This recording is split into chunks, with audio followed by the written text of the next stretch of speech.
The mess hall at Fort Benning fell into its usual dinner chaos as 200 recruits filed in after a grueling day of basic training. Private Jake Morrison sat with his platoon, still riding the high of surviving the obstacle course without getting smoked by the drill sergeants. He was young, cocky, fresh out of a small town in Ohio where he'd been the star quarterback. The Army was supposed to be his ticket to glory, and so far he was convinced he had this whole soldier thing figured out. That confidence was about to be shattered in a way he'd never forget. The new combat tactics instructor walked into the mess hall, and Jake noticed her immediately. Not because of her rank or the way she carried herself with quiet authority, but because of her face. Burn scars covered the left side, twisting from her jawline up past her temple, pulling at the corner of her eye.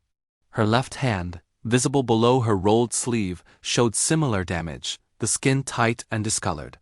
Jake elbowed the recruit next to him, a smirk already forming. "Dude, check out the new instructor. Looks like somebody left her in the oven too long." The table erupted in muffled laughter, and several recruits craned their necks to look. But what Jake didn't know was that his entire world was about to change. And by the end of this meal, he'd learn a lesson that no drill sergeant could ever teach him. If you think you know where this is going, stay with me, because the truth is more powerful than you can imagine. The instructor, Captain Elena Voss, seemed oblivious to the attention as she grabbed a tray and moved through the line. She'd heard worse than teenage boys snickering. She'd survived an ammunition depot explosion in Mosul that killed 3 of her team members. She'd pulled 2 soldiers from burning wreckage while her own uniform melted into her skin. The laughter of ignorant kids didn't register on the scale of things that could hurt her anymore. She found a seat near the officers' section, eating methodically, her eyes scanning the room with the practiced awareness of someone who'd spent too many years in combat zones. Jake was still writing his joke, entertaining his tablemates with an exaggerated impersonation of how the instructor might have gotten her scars, complete with dramatic gestures and sound effects. He was mid-sentence, his hands up mimicking an explosion, when the entire mess hall suddenly snapped to attention. General Marcus Reynolds had entered, his 4 stars gleaming on his collar, his presence commanding immediate silence. Every recruit and officer stood frozen, Jake included, his hands still stupidly raised in his cruel pantomime. The general's eyes swept the room and landed directly on Captain Voss, who had risen with everyone else. His weathered face broke into a smile, a rare expression that made several nearby officers exchange surprised glances. "At ease," the general commanded, and 200 bodies relaxed simultaneously. But he was already moving toward Captain Voss, crossing the mess hall with purposeful strides. Jake watched, confused, as one of the most decorated generals in the United States Army approached their scarred instructor. The general stopped in front of her, and for a moment, they simply looked at each other. Then he did something that made Jake's blood run cold. He saluted her first. A 4-star general saluting a captain was unheard of, a reversal of protocol that sent whispers rippling through the mess hall. Captain Voss returned the salute crisply, and the general's smile widened. "Phoenix," he said, loud enough that his voice carried across the now silent room. "I heard you were teaching these recruits. God help them if they give you half the trouble you gave your enemies." Jake felt his stomach drop. Phoenix. Even he, fresh into basic, had heard that call sign whispered with reverence. Phoenix was a legend, a myth, the kind of story drill sergeants told to inspire recruits during the worst moments of training. The soldier who'd orchestrated the rescue of 12 civilians from an ISIS stronghold. The operator who'd held a defensive position alone for 40 minutes while her team evacuated wounded. The tactical genius who survived what should have been an unsurvivable explosion and walked out carrying 2 of her brothers on her shoulders. If this story is giving you chills, smash that like button and subscribe, because we share stories of real heroes that Hollywood couldn't make up.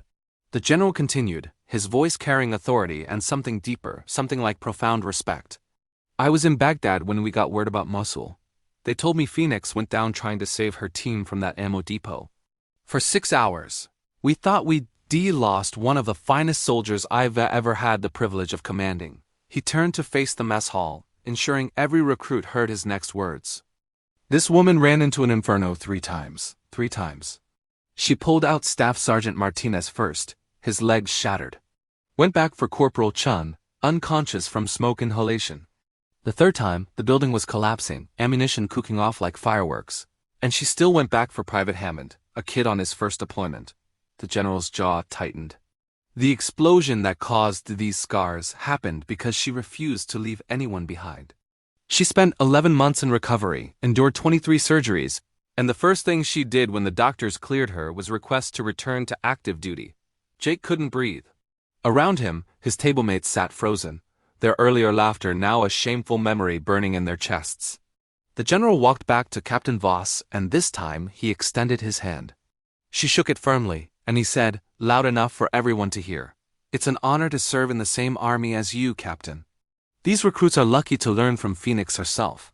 Captain Voss's scarred face remained composed, professional, but Jake saw something flicker in her eyes. A momentary vulnerability quickly masked. "Thank you, sir. I'm just here to make sure these kids know what it really means to be a soldier." After the general left, the mess hall remained eerily quiet. Captain Voss returned to her meal as if nothing had happened, but every eye in the room was on her now, seeing her completely differently. Jake stared at his tray, his appetite gone, shame burning through him worse than any physical punishment a drill sergeant could devise. He thought about his stupid joke, his cruel impersonation, his ignorant laughter. He'd been mocking someone who embodied everything he declaimed he wanted to be when he joined the army. The next morning, Jake stood outside Captain Voss's office before dawn, waiting. When she arrived, she looked surprised to see him. "Private Morrison," she said, recognizing him from the mess hall. "You're up early."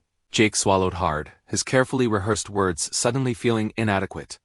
"Ma'am, I need to apologize. Yesterday in the mess hall, before the general arrived, I made fun of your scars. I laughed. I was cruel and ignorant, and there's no excuse for it." He met her eyes, forcing himself not to look away. "I'm sorry, ma'am." "Truly sorry."